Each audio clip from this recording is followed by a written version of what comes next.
কাঠবিড়ালির নতুন একটি ব্লগে সবাইকে স্বাগত জানাই। সারা সপ্তাহ বাড়িতে বসে অফিস করে উইকেন্ডটাও বাড়িতে বসে কাটানো কিন্তু চাপের।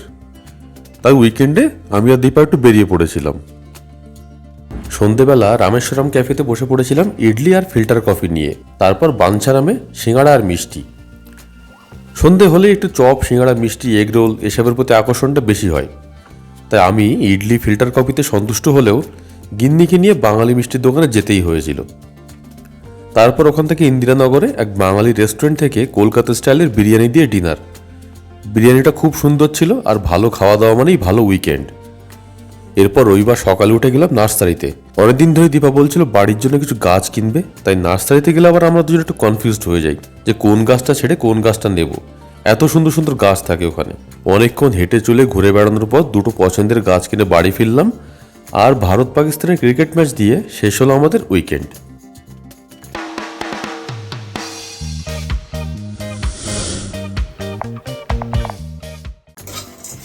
আজকে হবে হচ্ছে বড়ি চূড়া। তো পার্থ এখানে করছে। বড়িটাকে জাস্ট ভেজেছে, একটু রসুন ফোড়ন দিয়ে জাস্ট ভেজেছে। এটা ভাত দিয়ে খেতে দারুণ লাগে। আর আমি এখানে করেছি হচ্ছে সব বিট, আলু ভাজা করেছি, আর বেগুন একটু ছিল দিয়ে দিলাম।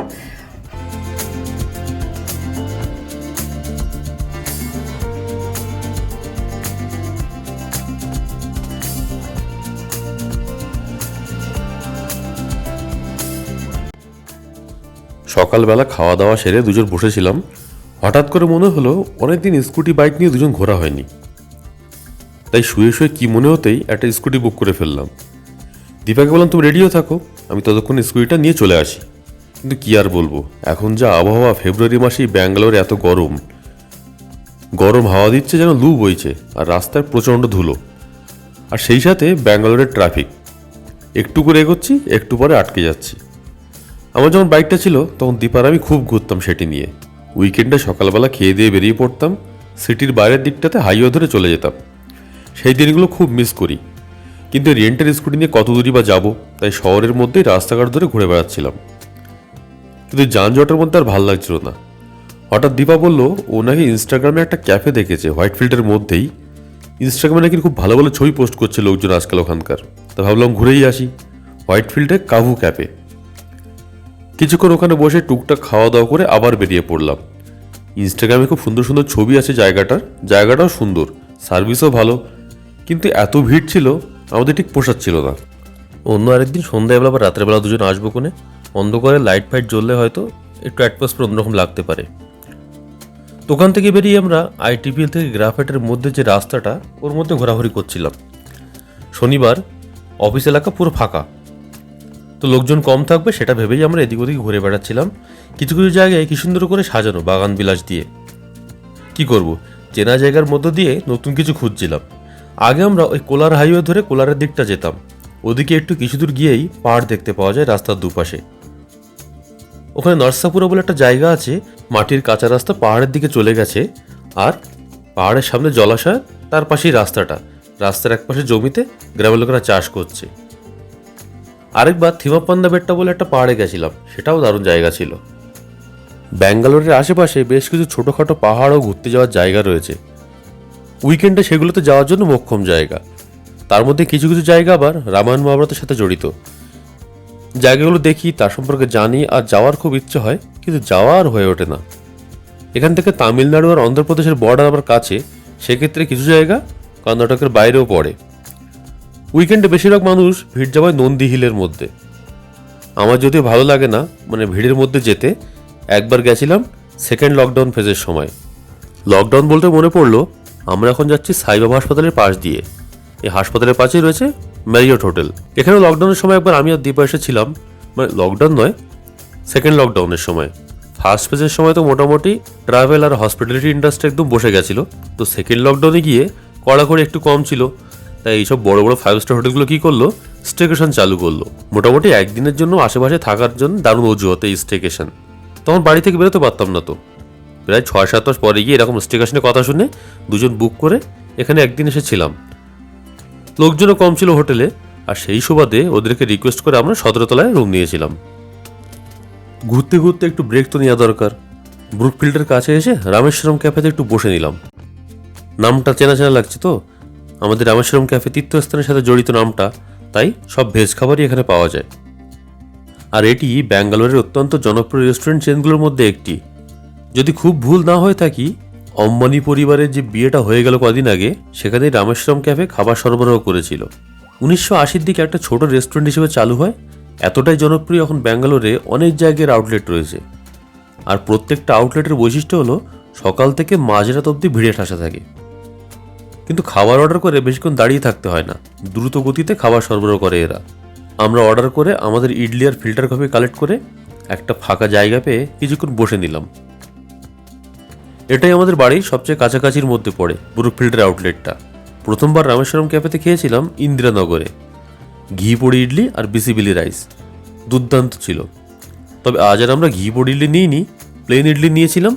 আর এতে চাটনি আর সাম্বার এতটাই সুস্বাদু, প্লেন ইডলিও দারুণ লাগছিল। আর ফিল্টার কফি বরাবরই আমার খুব পছন্দের।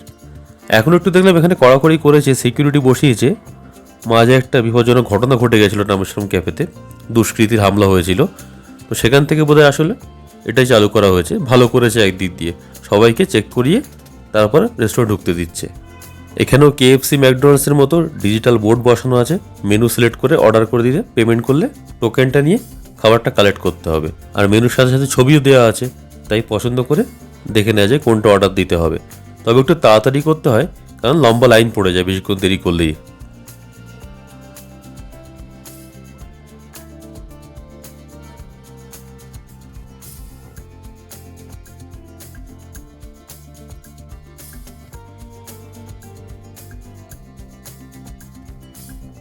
আচ্ছা, এখানে বলে রাখি, ইডলি এবং ফিল্টার কফি দুটোই আমার পছন্দের। গিন্নি খায় না তা ঠিক নয়, তবে ওর নাকি মনটা একটু তেলে ভাজার দিকে টানছিল। তো সঙ্গে স্কুটি যখন আছে, বায়না ধরলো বাঞ্ছারাম থেকে সিঙ্গাড়া খাওয়াতে হবে। ব্যাঙ্গালোরে যে বাঙালি মিষ্টির দোকানগুলো রয়েছে, তার মধ্যে এই বাঞ্ছারামের আউটলেটের সিঙ্গাড়া আমার সবচেয়ে প্রিয়। তবে দামটা একটু বেশি, 40 টাকা করে নেয়। ভেজিটেবল চপও এরকমই দাম নেয়। সকাল 10:30 থেকে সিঙ্গাড়া ভেজিটেবল চপ বাজার শুরু হয়। সকালবেলা নাকি রাধাবল্লভীও থাকে। তা একদিন খেতে আসার ইচ্ছা প্রকাশ করলাম। 3 পিস নাকি 90 টাকা।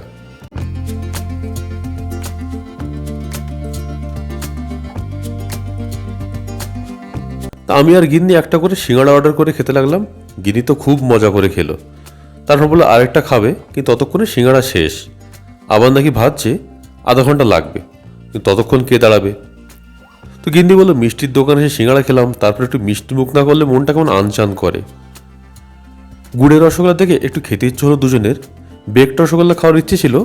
320 টাকা করে এক বাটি বললো, 4 পিস থাকে বোধহয় তাতে। আর গুড়ের রসগোল্লার দামটা এখানে নাইবা বললাম। তবে সিঙ্গাড়াটা নিঃসন্দেহে খাসা। বাইরে বেরিয়ে দুজনেরই খুচকাচ খাওয়ার বাতিকটা আজকের নয়, অবশ্যই খাওয়া দাওয়া থেকেই তো সব শুরু। প্রথম দেখা যেদিন আমাদের, সেদিন একসাথে বিরিয়ানি খেতে গেছিলাম। যেহেতু মারাথালিতেই ছিলাম, দীপা বলল একটু ঘুরে বেড়াই। এখন তো রোদের তাপও নেই, সন্ধ্যের পর থেকে আবার গরম কম। রাতে মোটামুটি 18 থেকে 20 ডিগ্রি, কিন্তু দিনের বেলা 30 পেরিয়ে যায়। তো দুজনে ঘুরে বেড়ানো বলতে কোরমাংলা নয়তো ইন্দিরানগর। ডোমলুরে এসে বাঁ দিকে রাস্তা চলে যাচ্ছে কোরমাংলা, আর ডান দিকে চলে যাচ্ছে ইন্দিরানগর যাওয়ার ফ্লাইওভার। কোন দিকে যাব বুঝতে পারছিলাম না। স্কুটি দেখলাম নিজে থেকে ফ্লাইওভার উঠে গেল। সিঙ্গাড়া খেয়ে নাকি গিন্নির কলকাতা টানছে। এখন হঠাৎ করে কলকাতা কি করে নিয়ে যাব?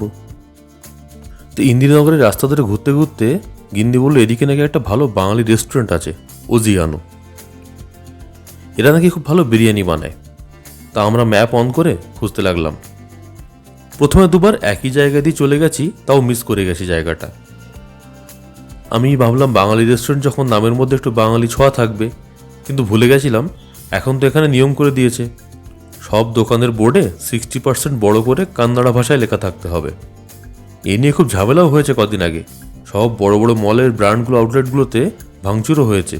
মানে সাদামাটা বলতে গেলে এরা হলো বাংলা পক্ষ দলের কান্নাডিকা ভার্সন। যাই হোক, ওজিয়ানো রেস্টুরেন্টটা আমার বেশ ভালো লেগেছে। সাদামাটা মনে হচ্ছিল যেন কলেজ স্ট্রিট বা নর্থ কলকাতার কোনো কেবিনে বসে আছি। মেনু দেখে জিভে জল এলো বটে, কিন্তু ইডলি সিঙ্গাড়া মিষ্টি খাওয়ার পরে পেটে একটু ভরা ছিল। কিন্তু বিরিয়ানি খাবো বলেই তো আশা, তাই আমরা একটা জাম্বো চিকেন বিরিয়ানি অর্ডার করলাম। দীপা চিকেন খায় না, বড় 2 পিস চিকেন দিয়েছিল। আমাকেই খেতে হলো 2 পিস। আচ্ছা, সাইজ দিয়ে হয়তো বলে বোঝাতে পারবো না, তবে যদি ওজন হিসেবে বলি 2 পিস চিকেন মিলিয়ে 250 থেকে 300 বা তার বেশি গ্রামে ওজন হতে পারে। আর আলু দুটো যা সাইজ ছিল, মোটামুটি 2টো আলু মিলিয়ে 200 গ্রাম তো হবেই। সেই হিসেবে পাত্রে এরা যা জায়গা নিয়েছিল, রাইস তো একটু কম হবে, কিন্তু সব কিছু তো হিসেব দিয়ে মেলানো যাবে না। তবে বিরিয়ানিটি কিন্তু আমার ভালোই লেগেছিল। দুজন বেশ মজা করে বসে বসে খেলাম, অনেকক্ষণ গল্প করতে করতে সময় কাটালাম। ওদের মেনুতে দেখলাম আনলিমিটেড থালির অপশন আছে মানডে টু ফ্রাইডে, তবে সেটা অফিস আওয়ার্সের মধ্যে। আরও ভালো ভালো আইটেম রয়েছে মেনুতে, তো ভাবলাম একদিন লাঞ্চও এখানে আসার ট্রাই করা যেতে পারে।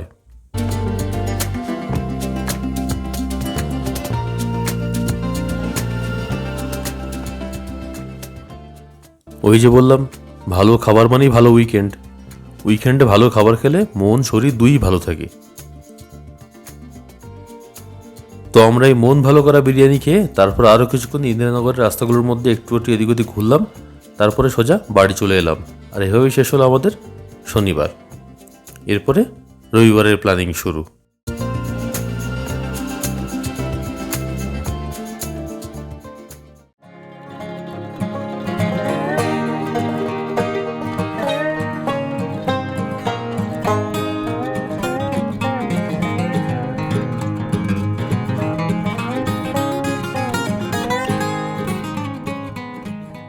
কালকে এত বিরিয়ানি খাওয়ার পর ভাবলাম আজকে সকালবেলা ব্রেকফাস্টটা স্কিপই করি।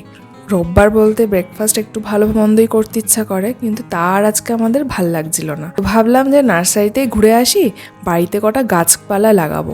আর সোফার পাশে টাশে একটা বেশ আমার একটা জঙ্গলওয়ালা থিম করার খুব ইচ্ছে ছিল।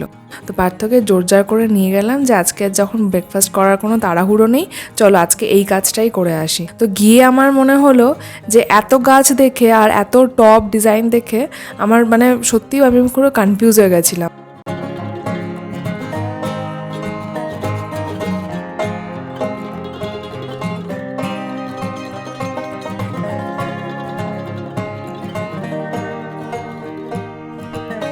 আমি প্রথমে এই পাম ট্রিটা নিয়েছিলাম। পাম ট্রিটা মোটামুটি পছন্দ করে বেচারাকে আমি বললাম যে এটা টবে মানে সেট করে দাও। সব কিছু হয়ে যাওয়ার পরে আমার মনে হলো যে আর একটা গাছ নিই, যেটা কিনা আর একটু অ্যাস্থেটিক লাগবে। আর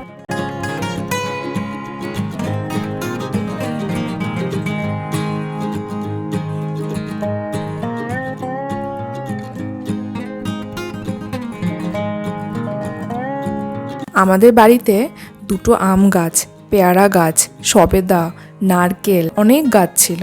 সেই গাছগুলো, তারপরে বেগুন গাছ ছিল, লঙ্কা গাছ, পেঁপে, সব রকমই বাবা, আমি দেখতাম যে বাবা লাগিয়ে এগুলোকে বড় করেছিল। আর এখন তো খুব আমও হয়।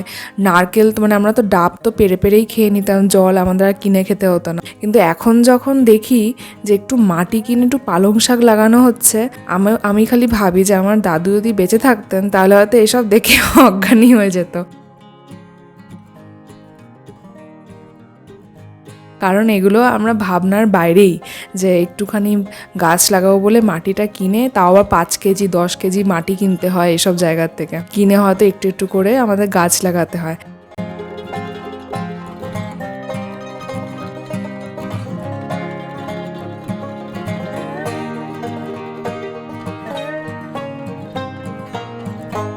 এই গাছ কিনতে আসার বেশ ভালো লাগে, কিন্তু আসার পর এই যে কনফিউশনটা তৈরি হয় যে কী গাছ নেব, কীরকমভাবে যত্ন করতে হবে।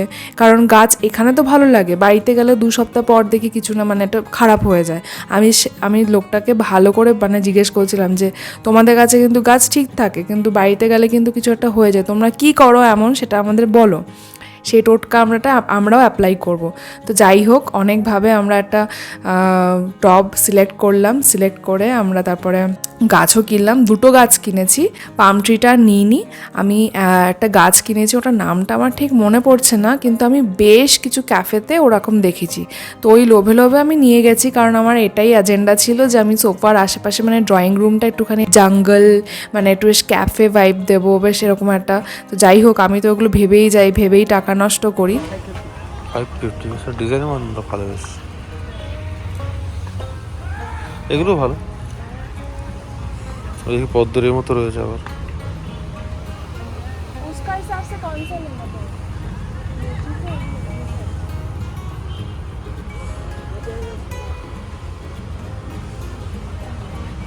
কোন কালার নেবে দেখো।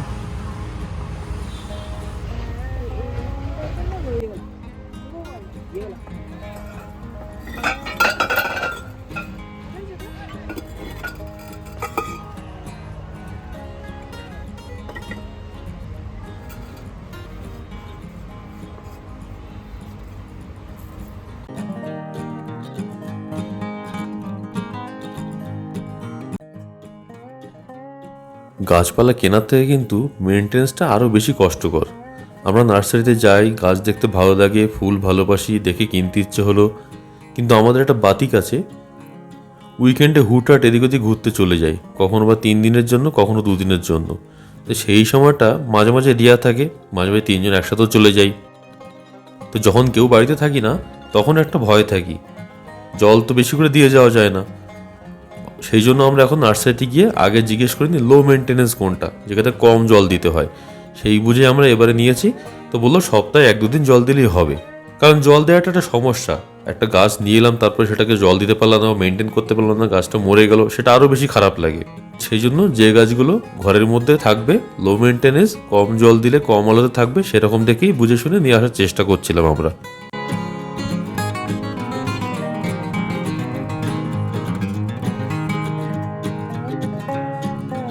ঘর সাজাতে কান্না ভালো লাগে, আর আমরাও ঠিক করেছি এবার থেকে ঘরটাকে সুন্দরভাবে সাজাবো।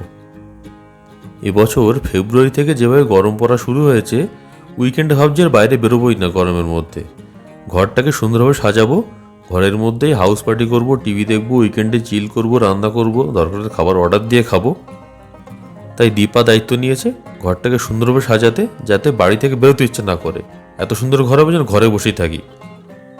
সুন্দর মনে লাক্সারি নয়, কিন্তু মন ভালো করা পরিবেশ থাকবে।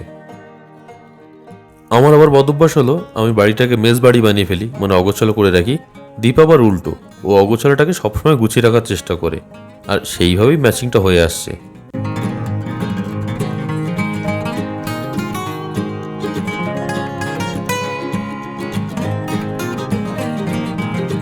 যাই হোক, এই গাছ দুটো আমরা নিয়েছিলাম, বেশ বড় বড় পাতা। এগুলো বললো যে আরও হবে, সপ্তাহে 2 দিন জল দিতে হবে, আর একটুখানি কম্পোস্ট দিতে হবে কিছুদিন, মানে মাসে হয়তো একবার এরকম করে। তো ওনার কথায় বিশ্বাস করে নিয়ে গেলাম। আর এই জায়গাটার থেকে আমরা মাটিটা বেশ ভালো পেয়েছি, কারণ অন্য জায়গা থেকে এখন আমরা মাটি নিয়েছিলাম, পাম ট্রি নিয়েছিলাম, দেখলাম কি কিছুদিন পর থেকে না খুব মশা হতো, মানে মাটিটা ইটসেলফ ভালো কোয়ালিটি ছিল না। তো যাই হোক, এইখানকার কোয়ালিটি আমার খুব ভালো লাগলো, আর আমি খুব এক্সাইটেডও ছিলাম। এবার ব্যাপারটা হচ্ছে নিয়ে যাব কি করে, আমাদের কাছে তো আমরা অটো করে আসিনি, আর আমরা স্কুটি করে এসেছি। তো স্কুটিতে এই দুটো গাছ নিয়ে যাব কি করে। তো পার্থ বললো চলো আজকে একটুখানি ওই 3 ইডিয়টসের মতো স্কুটি করে সব কিছু নিয়ে যাই। নার্সারি থেকে গাছ নেওয়ার সময় ওরা কালো টবে করে গাছ দেয়, তো ঘরের মধ্যে রাখার জন্য কালো টবটা দেখতে অতটা ভালো লাগবে না। তো দীপা প্লাস্টিকের টব নিচ্ছিল সাদা রঙের, তো দেখলাম প্লাস্টিকের টবে যে দাম বলছে তার থেকে সামান্য কিছু বেশি দিয়ে সেরামিকের টব ছিল ভালো ভালো। তা দীপাকে বললাম সেরামিকের টবে নিয়ে নাও দুটো।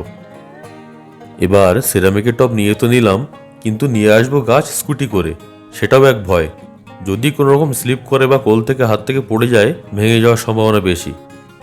প্রথমে নার্সারির লোকটা দুটো টবই স্কুটির সামনে পায়ের কাছে বসিয়ে দিয়েছিল। আমি ভাবলাম বেশি রিস্ক হয়ে যাচ্ছে, দীপাকে বললাম তুমি উঠে বসো, তারপর ওনাকে বলি তুলে দিতে। ছোট টবটা দীপা কোলে নিল, আর যে বড় গাছটা, বড় টব বলা, ওটাকে পায়ের কাছে রেখে দুজন আস্তে আস্তে চালিয়ে বাড়ি এলাম। ভয়ে ভয়ে একটু বেশি আস্তে আস্তে চালিয়েছিলাম আমি। Welcome to home.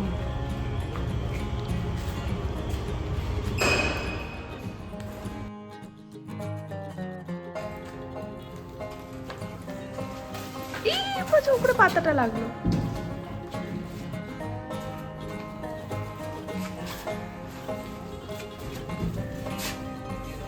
গাছ থাকলে কি ফ্রেশ লাগে বলো।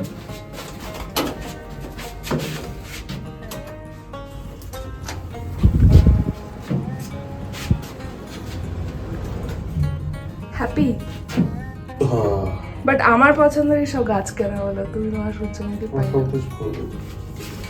কিউট না, মনে হচ্ছে আমাদের যত্ন দরকার।